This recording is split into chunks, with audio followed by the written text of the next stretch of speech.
Vamos retomando entonces nuestras clases de liturgia y Santa Misa. Pero hoy vamos a hacer como un excursus, un tema distinto de actualidad. El último motu proprio publicado por el Vaticano como que nos obliga a tratar del asunto. ¿Cuál es la licitud de la celebración de la misa tradicional o de la misa según el misal de San Pío V?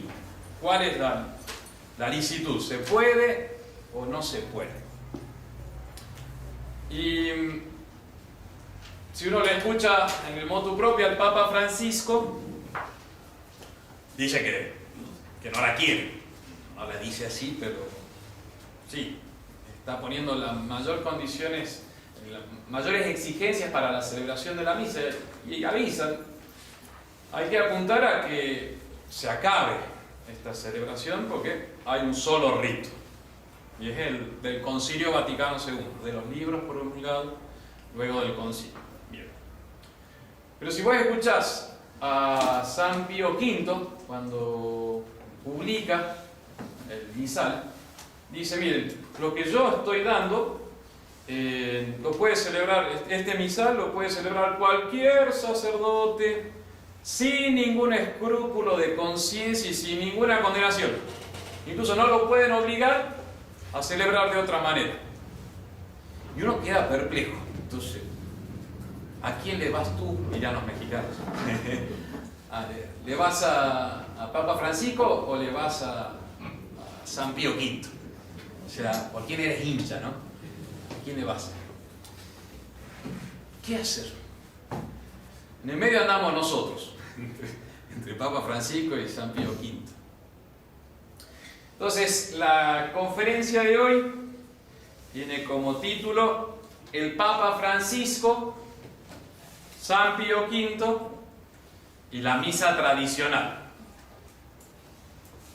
El subtítulo, van a ser los 3 puntos que vamos a tratar. 2 papas va a ser el primer punto. 2 misas, segundo punto. Y dos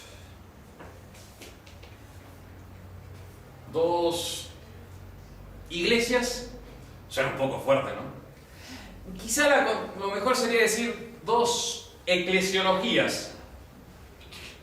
Qué palabra, ¿eh? Eclesiologías. Es decir, 2 tratados, 2 concepciones, 2 doctrinas sobre la iglesia. Con esa declaración podemos poner fácilmente 2 iglesias. El último punto. Entonces vamos a hacer referencia a que hay 2 visiones muy distintas de la iglesia, que están de base, de sustrato de las 2 misas. Bien, primer punto: los 2 papas. Suena a la serie, no fue serie de Netflix, ¿no? Sí, la película. Sí. Está buenísima. No, hacía tiempo no veía una película tan interesante, tanto movimiento. Normalmente tiene más acción. La película que nos gustan los hombres. Estuvo buenísimo. Bueno, los 2 papas.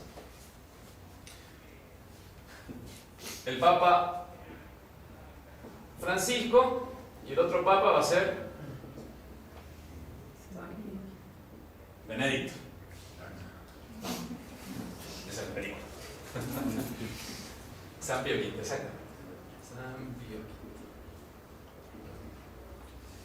Bueno, el Papa Francisco publicó entonces el 16 del mes pasado, publicó el motu propio Traditionis Custodes, sobre la licitud o las condiciones para la celebración de la misa tradicional. Tenía antecedentes al respecto, y justo son los 2 papas anteriores, Juan Pablo II y Benedicto XVI. Juan Pablo II, en el año 1984, o sea, justo 15 años después de la promulgación de la nueva misa, de la publicación, de la edición del nuevo misal, él hace un indulto para aquellos que quieran celebrar la misa tradicional. Si hay un sacerdote que quiere celebrar, bueno, yo doy un indulto especial, particular, para que pueda celebrar la misa tradicional. La misa del indulto se va a llamar. Año 1984. Y 4 años después, 1988. ¿Qué pasó en el año 1988, Inés? No hay idea. ¿Cómo que idea? La consagración. Usted que es gradi. Muy bien. Las consagraciones episcopales. ¿Qué fue? ¿Qué día? Ya, padre, demasiado.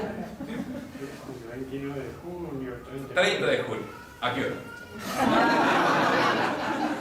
Lugar ¿Qué cosa es eso? Está fácil. Cuando hace las consagraciones episcopales, nuestro querido venerado fundador, el Vaticano publica a los 2 días, el 2 de julio, el documento Ecclesia Dei Afflicta. La Iglesia de Dios está muy afligida, por lo que van a considerar como un acto cismático de Monseñor Lefebvre. Y por eso van a crear una comisión especial dentro de lo que digo, una oficina vaticana, que se va a llamar justamente Ecclesia Dei, que recoja, proteja, aliente, promueva, vaya llevando a todos aquellos que tienen la sensibilidad por la misa tradicional, o sea, que se sienten adheridos a la misa de siempre. Entonces a ellos les crea esta comisión para que los vaya supervisando, porque podría haber algunas fricciones con los distintos obispados, entonces, bueno, los protege. En esta comisión Ecclesia Dei, que fue disuelta hará un año por el Papa Francisco, en esta comisión se aglutinan muchos sacerdotes que dejan, no muchos. La Fraternidad de San Pedro nació con ¿cuántos sacerdotes de Fraternidad Episcopal? ¿Se acuerdan? 17 creo que eran. Era menos de 20, ¿no? Sí. Sacerdotes que dejan la congregación porque dicen, no, si hacemos esto ya rompemos con Roma, hay que guardar el espíritu católico, hay que guardar la romanidad, cosa que también decía Monseñor Lefebvre, pero decía, es necesario proceder a esta operación supervivencia que va a llamar, o sea, dejar obispos para la misa tradicional y sin los compromisos doctrinales que se ven hoy por hoy. Bueno, entonces en esta comisión Ecclesia Dei se aglutinan distintas congregaciones como la Fraternidad San Pedro. Acá en Argentina no hay mucho renombre de la Fraternidad San Pedro porque los obispos argentinos nunca han querido que se instale en San Pedro. En México había, no, justo cuando yo estaba allá, en Guadalajara. Me parece que me parece que ahora están en Brasil también. 2 casas en toda Latinoamérica. Y después hubo otras congregaciones que salieron ex sacerdotes de la fraternidad, también no muchos, IBP fueron 10 creo, el Instituto de Buen Pastor, y después otros sacerdotes que venían por otra línea que también querían la misa tradicional. Y a ellos les dieron bastantes concesiones de poder celebrar la misa tradicional, incluso de manera como exclusiva. Año 1988. Seguimos la época de Juan Pablo II. En el año 2000 se restablece un contacto entre la Santa Sede y nuestra congregación, la fraternidad. Es la consecuencia de una peregrinación internacional que hace la fraternidad a Roma y para el año del jubileo del año 2000, y a partir de ahí hay un trato entre el cardenal Castillón Hoyos, que estaba encargado justamente de la comisión Ecclesia Dei, y los principales de la congregación. Entonces dice, bueno, tenemos que llegar a un acuerdo, no puede ser que ustedes son católicos, no puede estar así, hay que regularizar los papeles. Entonces la congregación formalizó el pedido en el año 2002, le dijo a la Santa Sede, mire Santa Sede, es necesario o es conveniente tener un clima no tan hostil a la tradición, para que si no esto va a explotar todo. Entonces le pedimos si pueden dar dos como concesiones. Una, que se permita la celebración de la misa tradicional a todo sacerdote, porque la misa tradicional jamás ha estado abrogada. Entonces, dele, ¿sí? ¿Qué les parece? Y eso va a crear un ambiente de cariño, respeto a la tradición. No utilizaron la palabra cariño, ¿no? Pero bueno. Y la otra era que justamente que se sacase esa como estigma que tenemos en la congregación, que somos excomulgados. Entonces, por eso también se pidió, se solicitó a la Santa Sede que se levante la pena que estaba sobre nosotros, o sea, para nosotros pedimos que se declare nula la excomunión, que siempre la hemos considerado nula. Pero bueno, que justamente ante todo el universo católico se reconozca que no fue un acto cismático ni hubo verdadera excomunión. Y bueno, eso fue en el 2002. 2005 muere el Papa Juan Pablo II. ¿Qué fecha? Fácil. Muy bien, 2 de abril. El año 2005. Y es elegido el Papa Benedicto XVI, que conocía bien el asunto de la congregación de la fraternidad. Era el que había estado en la conversación con Monseñor Lefebvre en el año 88, fue justamente el cardenal Ratzinger, conocía bien el asunto del dossier. Y en el año 2007, el Papa Benedicto escribe el motu proprio. ¿Constanza? Uy, estaba difícil, ¿no? Se lo tiré medio complicadita. Sumorum, muy bien. Bien, está redimiendo usted. Sumorum Pontificum, en el cual el Papa Benedicto XVI como que libera la misa tradicional. Dice, cualquier sacerdote puede celebrarla en privado, ningún problema, y no tiene que pedirle permiso a nadie. ¿Por qué? Porque la misa tradicional jamás ha estado abrogada. Abrogada significa, un abogado que me ayude. Prohibida, anulada, cancelada. Es una ley que es decretada como no vigente, ¿no es cierto? Ya. Entonces nunca ha sido abrogada la misa del misal de Pío V. Cualquiera puede celebrarlo, incluso le dice, miren, si hay grupos de fieles que quieran celebrar, que quieran la misa tradicional, pídanselo al obispo, y si no recurran a Roma. Entonces como que da una protección así bastante importante. Bueno, por los viajes que me ha tocado hacer a Roma, he estado con miembros de la Comisión Eclesia Dei, comiendo un asadito, un asado, una pasta, evidente. Y sí, decir, nosotros estamos para defenderlo y queremos, y esto y lo otro, y sí, vamos, si hay un problemita, le escribimos a los obispos para que apoyen y vamos bien. Era de la creación de Sumorum Pontificum, como un extra importante a Ecclesia Dei. Le dieron su lugar de honor. Bueno, en el 2009, que queda anecdótico, no es propiamente en relación a la misa, es el levantamiento de las comuniones del estigma que tenían los obispos, que había consagrado Monseñor Lefebvre, y entonces dice, bueno, ya el decreto se suspendió, dice la Santa Sede, ya toda la excomunión. Cosa que nosotros dijimos, no tuvimos nunca excomulgado, pero bueno, vieron eso. Había que guardar la fachada, o sea, tampoco. No podía la Santa Sede decir, bueno, fue todo nulo y todo. Eso fue en el 2009. Y esos son los antecedentes del motu proprio actual. El mes pasado, entonces, el Papa Francisco dice, miren, ya el Papa Benedicto había dicho, hay dos ritos, el rito extraordinario y el rito ordinario. Adivinen cuál es el rito ordinario. Es un juego de palabras, ¿no? Entonces el Papa Benedicto dice, miren, las dos misas está bien que se celebren con los dos ritos, que va a decir el rito extraordinario, que sería la misa tradicional, o sea, siguiendo, sería el de San Pío V, misal de San Pío V, que fue bueno, ratificado y vuelto a promulgar y editar por distintos papas hasta que llegaban a Juan XXIII, que hace la última edición típica vaticana, o sea, así como la referencial, el año 1962, que es el que usamos nosotros, el de Juan XXIII. que es el mismo, esencialmente lo mismo de San Pío V, con algunos pequeños cambios. Y te dice el Papa Benedicto también queda el rito ordinario, que sería el misal publicado por Pablo VI. ¿Se acuerdan la fecha? Muy bien. 30 de noviembre, primer domingo de Adviento, de 1969, que después fue vuelta a editar por el Papa Juan Pablo II. Entonces dice, mire, quedan estos dos ritos y ambos se complementan. Le viene bien a los dos ritos tener su compañero.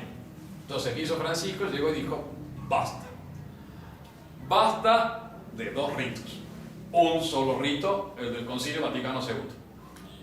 Y se acabó el rito de esa distinción, sin mucho problema. Le dice a los obispos, miren, si hay fieles que quieren la misa tradicional, bueno, ustedes digan dónde, aunque no sea una iglesia parroquial, ustedes digan qué fechas, ustedes vean que los fieles no son problemáticos. Son problemáticos, mandan a la fraternidad.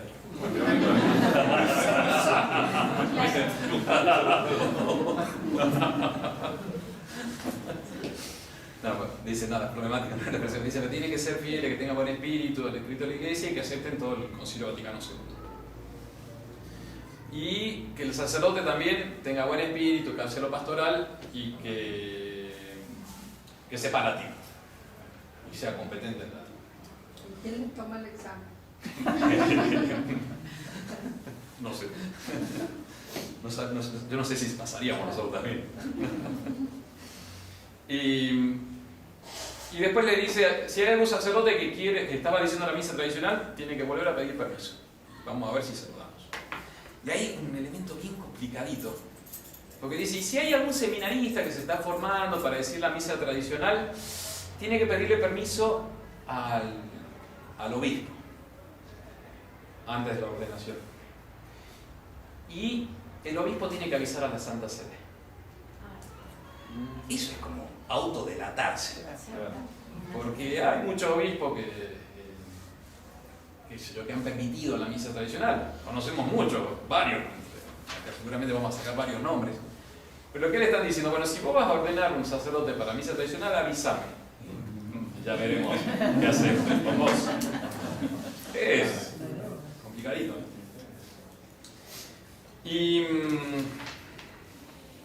Y termina diciendo el Papa, los grupos de iglesia de ahí, realmente eso, todo esto que son San Pedro, Buen Pastor, Cristo Rey. Cristo Rey, hay sacerdotes argentinos que están en esta congregación de Cristo Rey de San Juan, justamente. Pero no es Cristo Rey del Padre Torres Pardo, los que fundaron allá en Santa Fe, el Padre Grasset. Los cooperadores parroquiales de Cristo Rey son eso.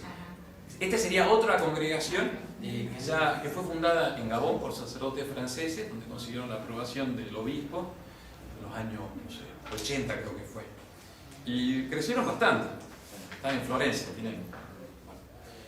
tiene un sacerdote que fue compañero nuestro, el padre Coca, el mío, que salió siendo seminarista, sale de la fraternidad, se une a ellos, y hay otros sacerdotes de San Juan también. Pero no tiene mucha presencia acá también por lo mismo, no le permiten ingresar. Entonces todo eso van a pasar ahora a depender. Antes eran de la Congregación para la Doctrina de la Fe, que fue Benedicto dice que dijo, esto es un asunto muy importante, lo pasamos a la Congregación para la Doctrina de la Fe, que es la más importante. Hasta tradicionalmente ha sido la más importante, ahora es la Secretaría de Estado, que siempre ha sido importante. La Secretaría de Estado son la parte como más política de diplomacia y todas esas cosas. Y ellos van a pasar a depender entonces de la Congregación para los Religiosos, que están a cargo del cardenal brasilero, de una formación focolar. Los focolares son bastante avanzadas, progres, que fue el encargado justamente del caso de los sacerdotes franciscanos de la Inmaculada. No sé si escucharon hablar, eran de misa tradicional, y bueno, este cardenal es el que tuvo a cargo de desarticular el grupo tradicional que estaba. Siempre se apoyan diciendo hay desórdenes, qué sé yo, de índole moral y qué sé yo, por ahí lo buscan y atacan y destruyen. Y el Papa Francisco en su documento termina diciendo que a los obispos cuídense de no autorizar la creación de nuevos grupos, basta de grupitos tradicionales, denles tiempo para luego unificar en la misa nueva. Lo dice de otra manera, pero estas expresiones necesitan tiempo para volver al rito romano promulgado por los santos Pablo VI y Juan Pablo II. Es muy característico actualmente todos los textos de Papa Francisco, que cuando habla de Pablo VI y Juan Pablo II y Juan XXIII son santos, fueron canonizados, las nuevas canonizaciones. Pero con eso es una manera de ratificar diciendo son todos santos y son referencias. Creo que, ahora me acuerdo, si cuando los sacerdotes de San Rafael pidieron no dar la comunión en la mano, estamos hablando del año pasado, durante la pandemia, el obispo Tausi les respondió diciendo que ustedes se creen más que los santos, Juan Pablo II que lo permitió, entonces como diciendo son santos, ¿qué van a? Ustedes son más que los santos. Entonces, el único rito para volver al rito promulgado por los santos Pablo VI y Juan Pablo II. Y dice, esto entra en vigor ya. Y así fue, entra en vigor ya. Y abrogó todo lo anterior. Las razones del Papa Francisco son también claras. Miren, los que empiezan a celebrar esta misa empiezan a estar en contra del Vaticano II. Es utilizado como instrumentalizado.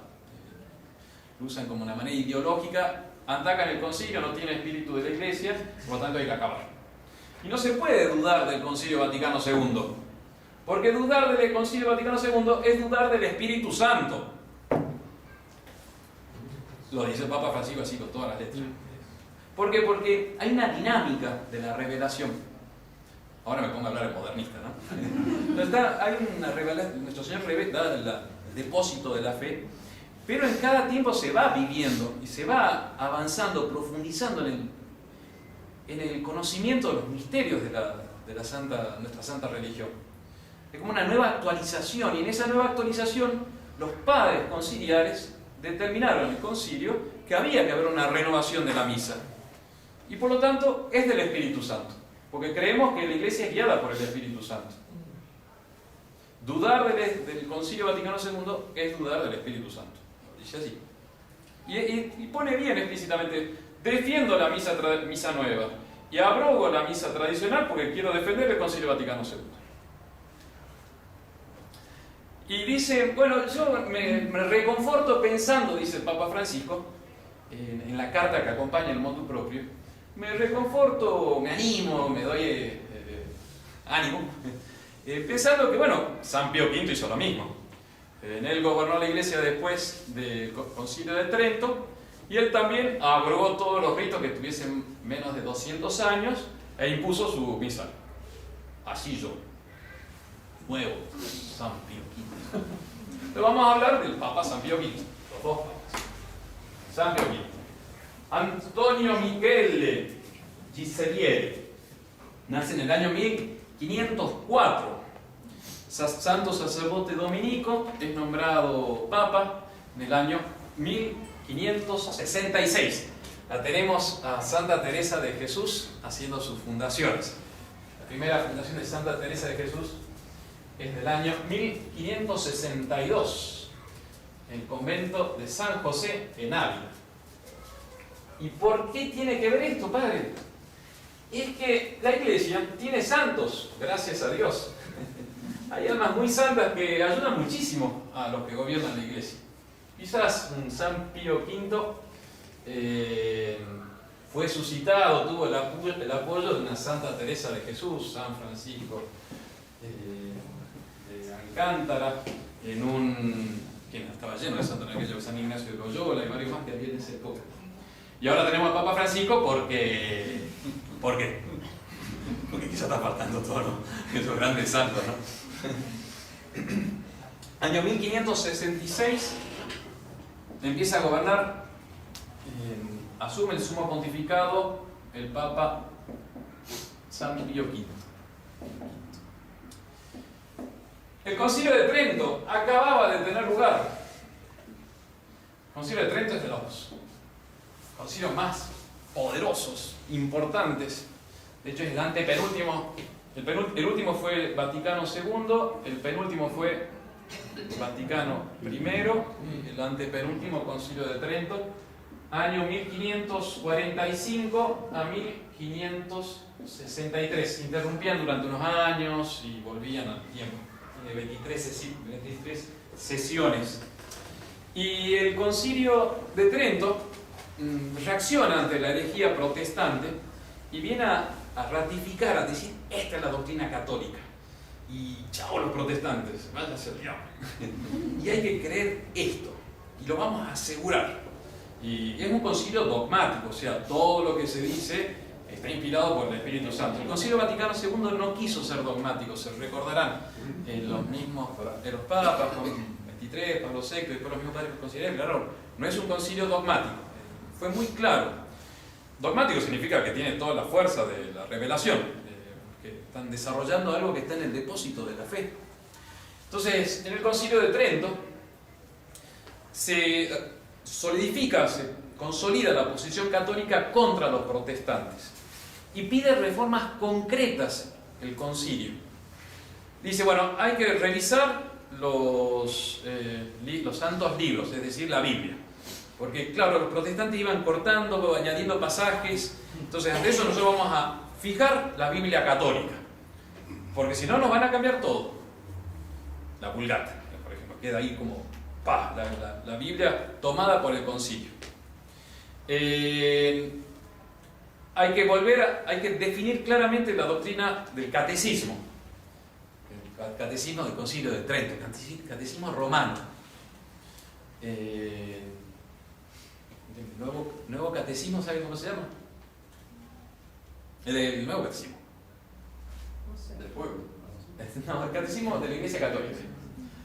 Para diferenciar, son medio atorrantes, porque dicen, bueno, el catecismo de San Pío V, o el catecismo del Concilio de Trento, se llamó catecismo romano. Y el catecismo nuevo es de la Iglesia Católica. Así se diferencia. Entonces, cuando uno en un libro de teología lee Catecismo Romano, es Trento. Y si lee Catecismo de la Iglesia Católica, es Vaticano II. Y lo hicieron para decir, miren, nosotros fue romano, nosotros tenemos un poco más de amplitud. O sea, católico significa general, ¿cierto? Universal. San Pío V edita el nuevo catecismo de Trento, romano, hace la reforma del breviario, las oraciones que rezan los sacerdotes, la salmodía, y dice, bueno, y ahora procedemos a hacer la edición del nuevo misal. Lo va a publicar el 14 de julio del año 1570. Con la bula Quo Primum Tempore. Muy bien.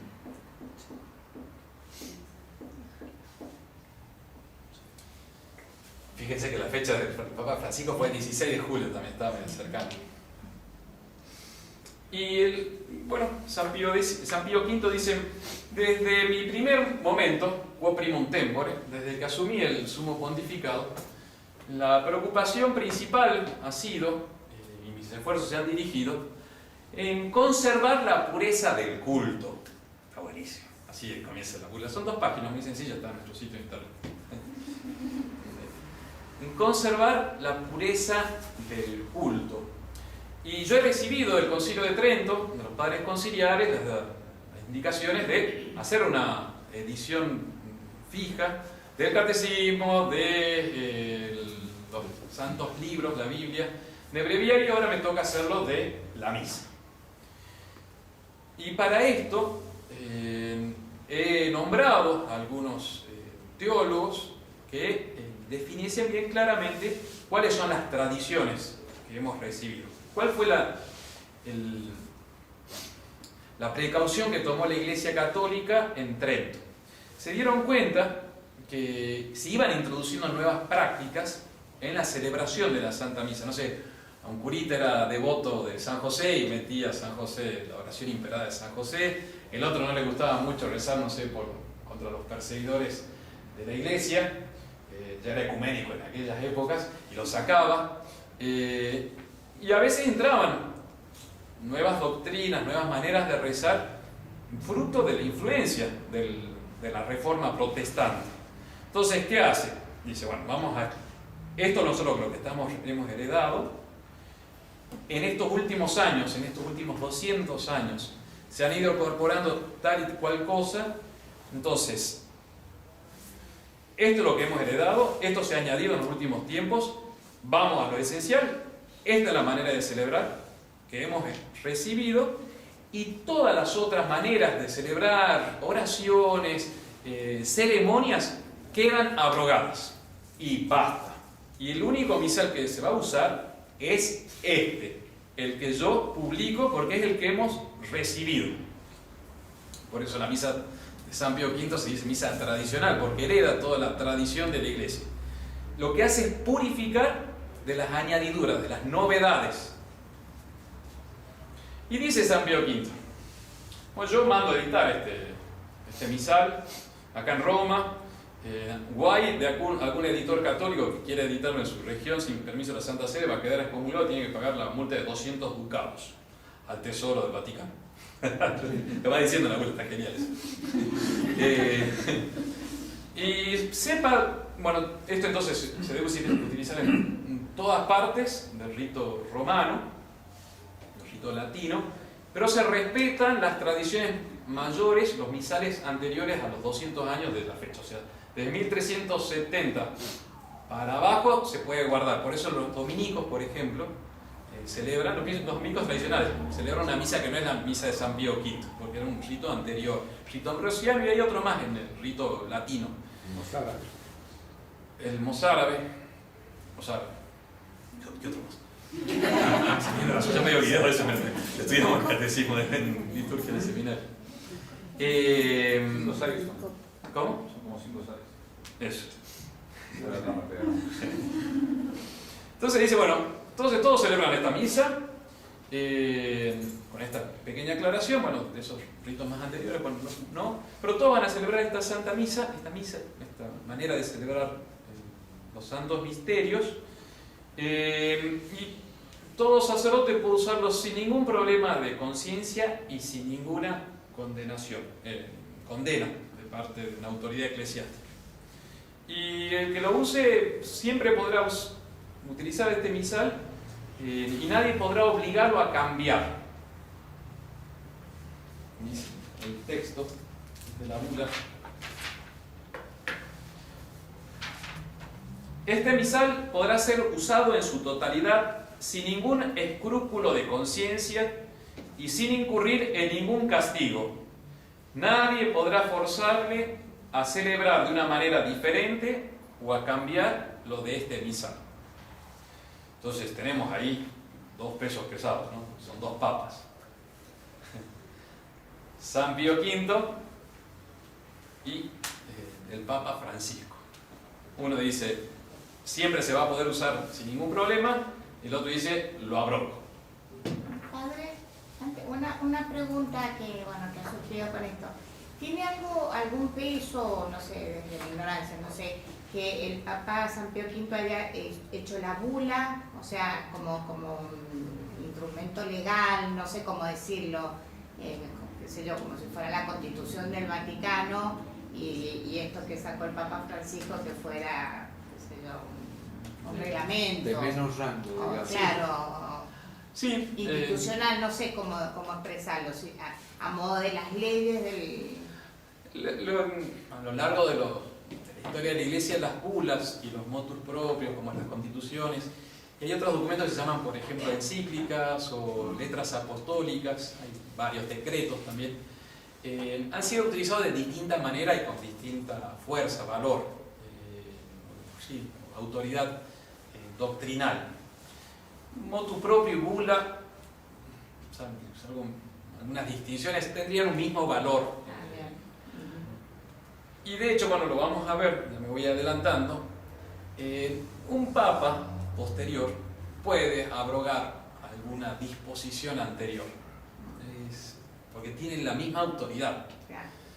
Pasa que vamos a ver que no es un problema así jurídico, sino más bien doctrinal, entre quo primum tempore y traditionis custodes, más por el lado de la doctrina, porque sí podría abrogar, de hecho lo han hecho los papas a lo largo de la historia de la Iglesia muchas veces. En la bula esa el Papa habla de cátedra, porque en los últimos párrafos establece castigos el Papa. Sí.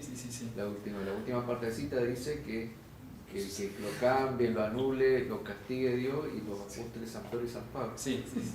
Son muchas veces fórmulas que son ya como de protocolo, que tienen su autoridad, ciertamente. El Papa Francisco también en su motu propio dice: yo con mi autoridad abrogo todo el resto. Y no queda duda que está poniendo de su autoridad en esa disposición. Es mucho más solemne, ciertamente, la bula quo primum tempore. Es cierto. Pero vamos a ir más por el lado doctrinal, no tanto disciplinar. Creo que por ahí va la solución.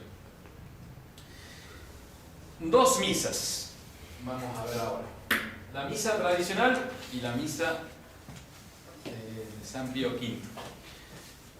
Perdón, la misa tradicional, la misa nueva, la de San Pío V y la de Pablo VI. ¿Cómo critica el modernismo a la misa tradicional? Es interesante leer qué se critica para entender hacia dónde van los tantos, ver qué dice el enemigo.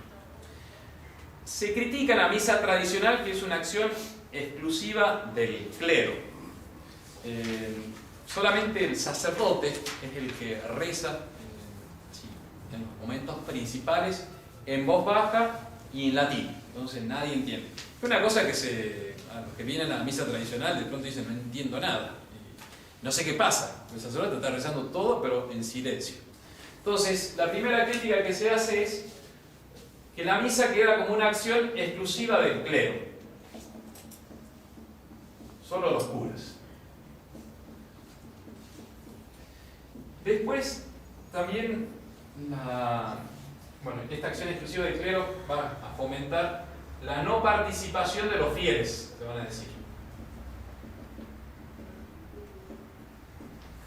Entonces los fieles se quedan en sus bancos de rodillas, rezando su rosarito. No saben responder la misa.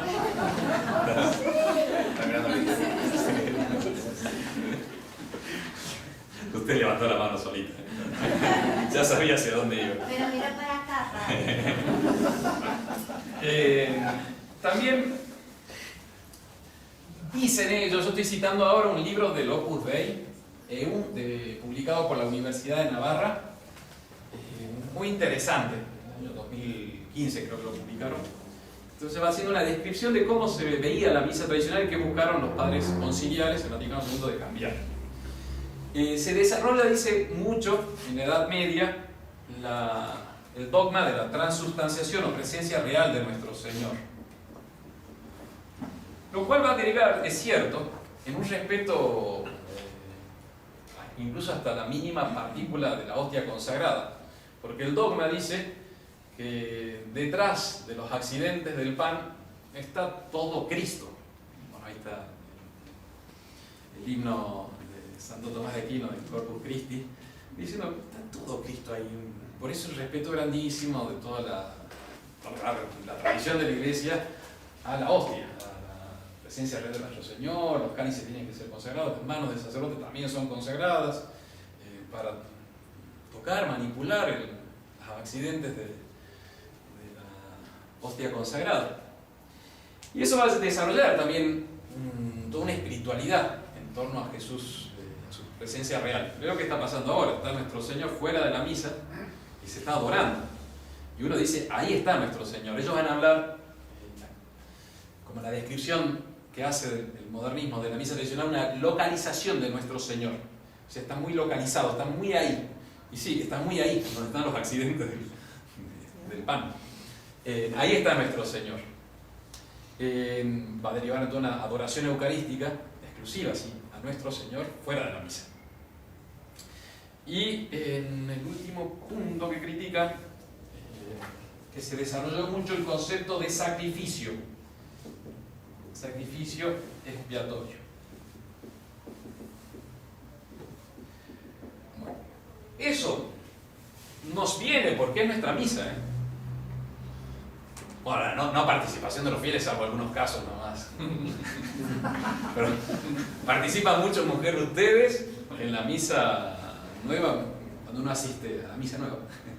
Son pocos los que responden. No sé si se han dado cuenta. Yo les conté que como cuando voy a Salta, voy a rezar a mis patronos de la ciudad, Señor, la Virgen del Milagro, entonces estoy al lado de la celebración de la misa en la catedral. Entonces, bueno, yo estoy rezando al costado.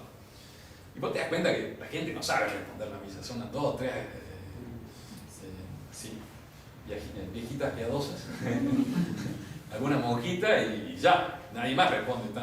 Siempre hay nuevos cantos también, entonces nadie sabe cantar. Ese pescador de hombres, me has mirado los ojos. Ese queda como canto lefebrista, hiper conservador. Porque hay cada vez nuevo, ¿no? Bueno, esto digamos que no es nuestra misa. Bueno, ustedes participan en la misa de las 10 de la mañana. Los domingos es brutal, es una cosa. Los chicos, de hecho, conmueven mucho ver los niños acolitando. Participar mucho. Ustedes tenemos que hablar después, ¿eh? Bueno. ¿Y eso sabe de dónde nos viene? Nos viene de Trento. Gracias a Dios. Trento. Perdón. Nos viene de Trento, es una bendición. Y Trento fue dogmático. Y Trento fue la solidificación, consolidación de la doctrina católica, la posición antiprotestante. Es magnífico. Este libro vale oro, el Magisterio de la Iglesia. Es publicado o recopilado por Enrique Denzinger. Es un clásico. Bueno, voy a citarlo a él, que trae el resumen de las disposiciones principales de Trento, de todo el magisterio, desde San Pedro, casi símbolo de los apóstoles, hasta los últimos papas. Al final de la sesión 22, que fue el 17 de septiembre del año 1962, acaba de fundar Santa Teresa su nuevo convento. Ahí vamos a descubrir las relaciones el día de mañana, de cómo Dios suscitó un concilio tan fuerte y tan referente para nosotros gracias a los santos, a Santa Teresa, a la monjita que estaba rezando, nada más. Ojalá así fuesen las nuestras. Seríamos otros nosotros. Está espectacular Trento. Porque, miren, al final, dice, estos son los cánones en donde se define toda la doctrina, porque hace un pequeño relato de lo que es la doctrina católica, y después lo resume diciendo, si alguno no afirma esto, sea anatema. No sé si han visto eso, lo han leído, una expresión típica del magisterio reconciliar. Sea anatema significa sea separado, sea destruido, sea separado sería el origen. O sea, no forma parte de la Iglesia Católica. Si alguien niega algo de esto y están resumiditos así como diciendo, esta doctrina es clarísima. El Concilio Vaticano II es charlado. Las encíclicas de los papas son charladas, las actuales, ¿no? Charlan. Estos son muy resumidos y muy así, sustanciosos. Canon 1 de la sesión 22. La misa es un verdadero sacrificio, verdadero y propio sacrificio. La Santa Misa no es una reunión de cristianos, una cenita y todas esas cosas. En primer lugar es un sacrificio, estamos ofreciendo el cuerpo de nuestro Señor Jesucristo. Uno puede vivir de esto. Mañana van a hacer el ejercicio de meditar el Concilio de Trento. Pero estás adhiriendo hacia la tradición de la Iglesia. Está espectacular. No se dan cuenta. Perdón, es para meter un poco de onda, ¿no? Y no solo es dar de comer a Cristo la misa, dice Canon 1. Eso está relacionado porque para los protestantes se justificaba la presencia real de nuestro Señor Jesucristo durante la misa, en la acción. Y fuera ya no, es pan. No solamente es en esa acción de dar de comer. Por eso en la misa nueva todo el mundo comulga. Porque si no está haciéndose comunión. Vamos a ver esto. No solamente ahí, no solamente dar de comer a Cristo, es sacrificio. Canon 2. Si alguno niega que nuestro Señor Jesucristo no ha ordenado sacerdotes a sus apóstoles y que no les ha encomendado la misión de celebrar santos misterios, sea anatema. Entonces, primer punto, sacrificio. Segundo, sacerdocio. Vamos a ver eso con la misa nueva. Tercer punto, no solamente la misa es alabanza y acción de gracias, Eucaristía, típico del modernismo. Ahora ya no se habla del santo sacrificio del altar. El que lo usa es porque tiene el lenguaje viejo. El lenguaje moderno es la Eucaristía del Señor. Eucaristía significa acción de gracias, etimológicamente. Entonces no es solamente alabanza y acción de gracias, dice Trento, es también propiciación. Propiciatorio es pedir perdón. Y dice que aprovecha no solamente a aquellos que lo reciben en la Eucaristía, aprovecha a todas las almas de los vivos y de los difuntos. Y si es ofrecido en expiación de pecados, está buenísimo para nosotros los pecadores. ¿Cómo pedirle perdón a nuestro Señor? A través del sacrificio de nuestro Salvador. Canon 6. Bueno, ustedes todavía hay que leerlo, está un poquito más raro, yo hice el resumen, un poco medio teatral. Ahora vamos a ponernos serios y formales. Si alguno dijere que el canon de la misa contiene error y que, por tanto, debe ser abrogado, sea anatema. Si alguno dijere que el canon debe ser abrogado, Canon 7. Si alguno dijere que las ceremonias, vestiduras y signos externos que usa la Iglesia Católica son provocaciones a la impiedad más que a la piedad, sea anatema. Al día siguiente que se publicó Tradiciones y Custodes, un obispo de Puerto Rico sacó el 17, chupamedia, tío. Nadie se lo pidió. Nadie se lo pidió, ya condenábamos, no se permite ninguna misa, incluso aquellos sacerdotes que utilicen el manípulo, la bolsa de corporal, la casulla. Es un totalitarismo eclesial esto, se tiene que hacer así, porque hay dos clases de casullas. La casulla romana, que es como la que usamos nosotros así, en forma de guitarrita, y el poncho, que se llama casulla gótica. Casulla, ya saben todo lo que estamos hablando, es el ornamento más exterior que usa el sacerdote en la misa. Que no está tan mal, o sea, es verdad que se usaba en el monasterio. Pasa que ahora el modernismo se aferró a eso y te das cuenta en una disposición así el obispo, dice, el que usa la casulla estilo romano, anatema sit, dice el obispo, casi. Fíjense, y Trento fue por el otro lado, respeten incluso los ornamentos. Ahí también nos identificamos la fraternidad, porque a veces le dicen, los curas modernistas, la fraternidad se fijan en la ropita y en las puntillas y esas cosas.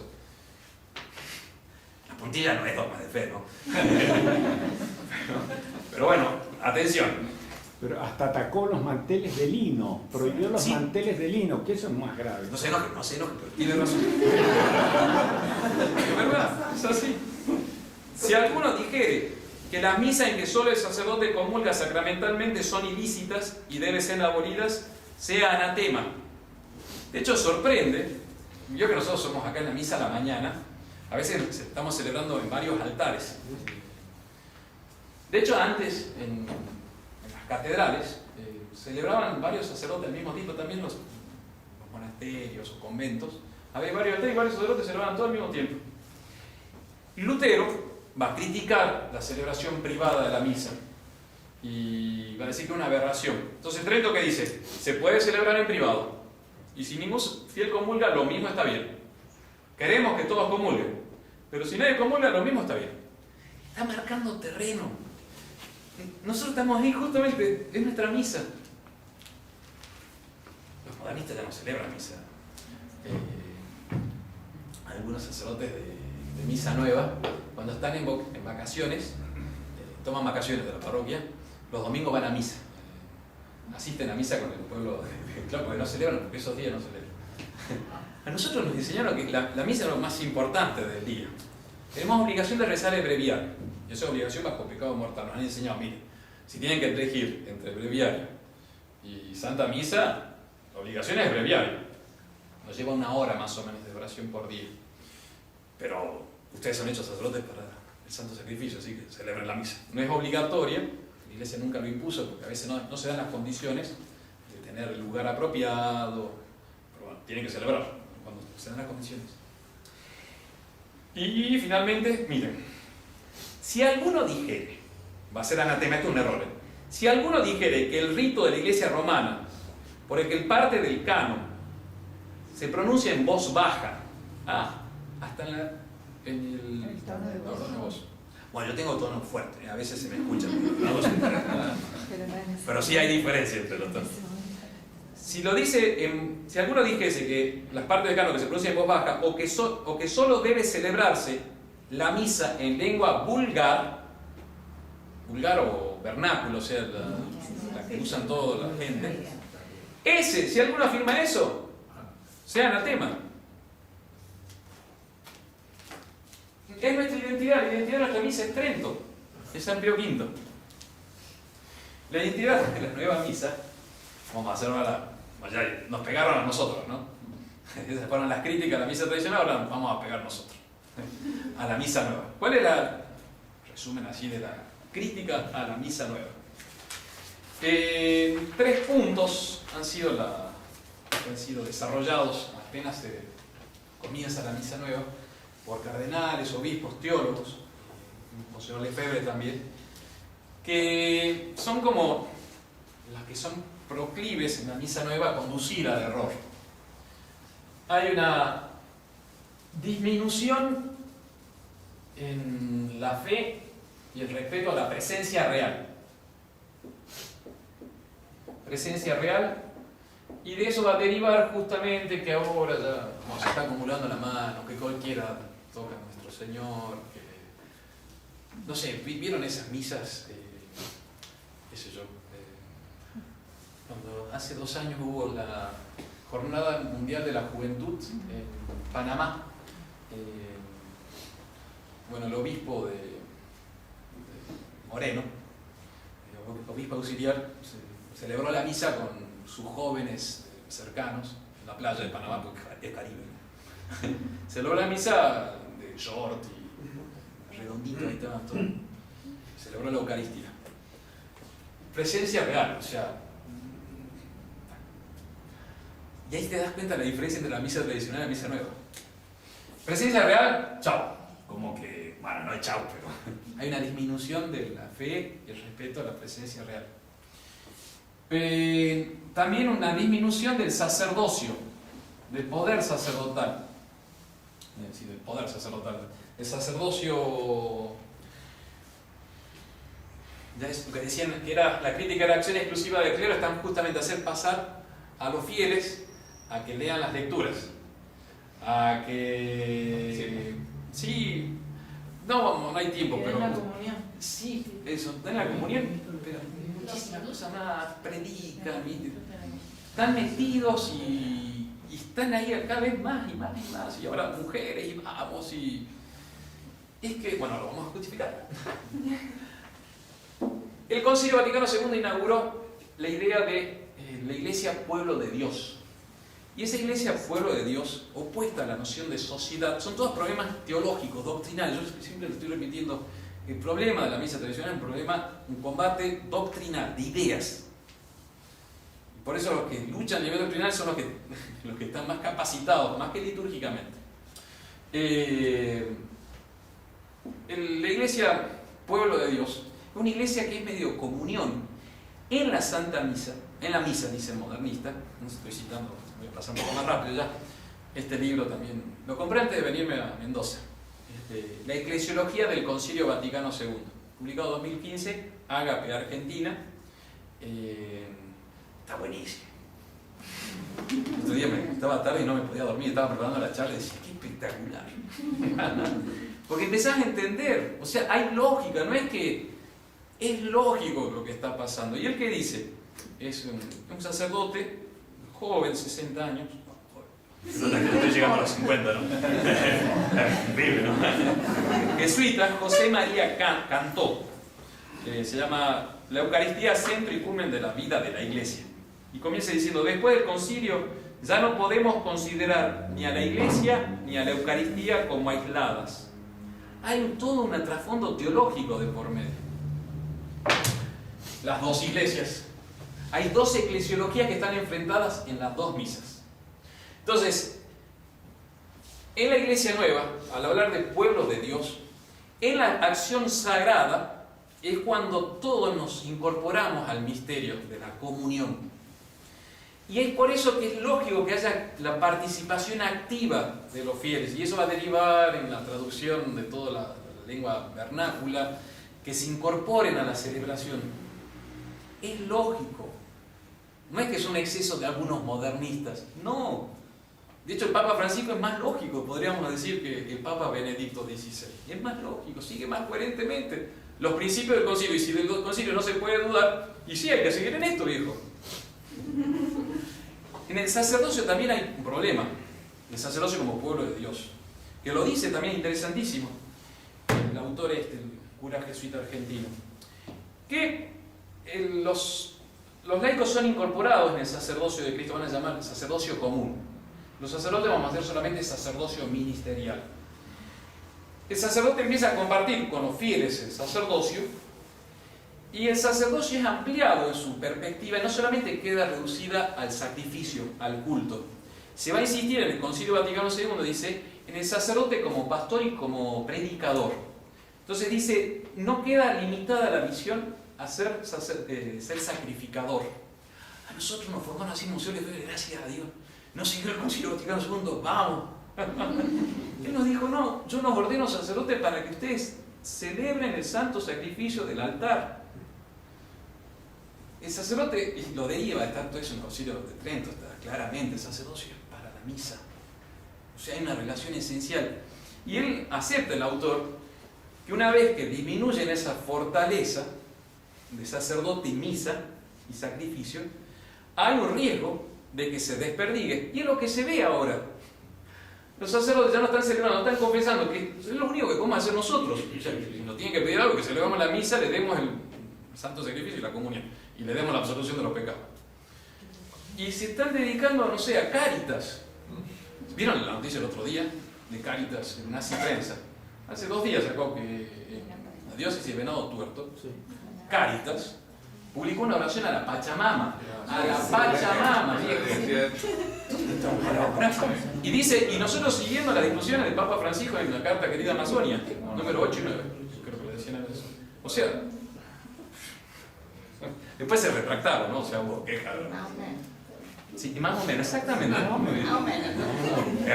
Brava la señora, ¿eh? Más o menos, ¿eh? Más o menos. Bueno, y sacerdocio, entonces, los fieles son incorporados. Hay una lógica. Y finalmente, el sacrificio. Sacrificio expiatorio. Esto va a ser también expiatorio. También como disminuido por la función de la cena de acción de gracias. La misa actualmente es cena de acción de gracias. Salvo tal o cual curita que guarda toda la doctrina tradicional y celebra la misa nueva, y la celebra sabiendo consciente que está haciendo, que quiere pedir perdón a Dios por los pecados. Todo el resto que viene formateado por esta nueva... El Papa Francisco lo dice en la carta que acompaña el motu propio. Formen a sus seminaristas en la liturgia y en la eclesiología del Concilio Vaticano II. O sea, quedan algunos ahora. No quiero ponerme apocalíptico, ¿no? Pero esto va en extensión, o sea, ese concepto de la misa como sacrificio, si se forma uno por esto, que son los libros que publican y que se estudian, van a terminar desvinculados de ese sacrificio expiatorio, porque el mundo ya no tiene que pedir perdón de qué. Si hasta se le está dando la comunión a los divorciados vuelto a casar, si se permite, favorece o no se dice nada de los maricas, perdón. Entonces, si están incorporando a todo el mundo no tiene pecado. Y lo importante, yo estoy resumiendo rápido esto, lo importante es que la iglesia sea iglesia comunión, iglesia sacramento. Entonces la iglesia tiene que ser el vínculo, es el instrumento y signo de que crea la unión de los hombres con Dios y de los hombres entre sí. Y por eso la iglesia, celebrando la Eucaristía, produce esa comunión. Santifica el mundo, quedándose el mundo en lo que está. O sea, sin condenarlo del mundo, lo santifica por la celebración de la misa nueva, con un nuevo concepto de iglesia. termino porque si no me voy a olvidar.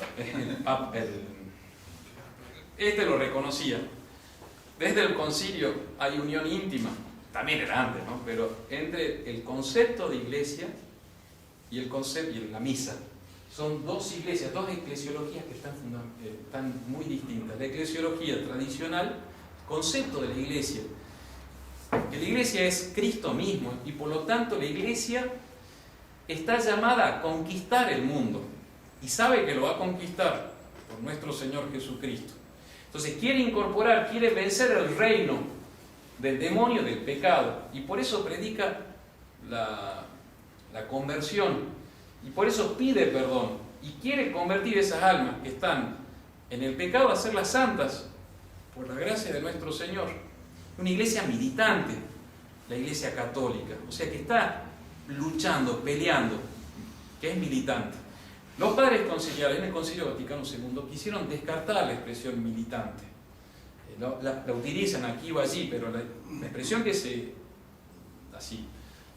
utiliza más predominante es iglesia peregrinante. Esa de Santa María, ven con nosotros a caminar. Todo eso va por el concepto. Hay también un concepto hegeliano que está por medio. Es la iglesia que va en la historia, en el curso de la historia. Hay varias cosas, sería para otra charla. Pero es una iglesia militante, la iglesia católica. Una iglesia que quiere santificar y que pide perdón y que quiere conquistar. Sabe que la conquista viene por la cruz, por el Viernes Santo, por la muerte de nuestro Señor, pero tiene la esperanza firmísima de victoria. Y esa es la manera de vivir católica.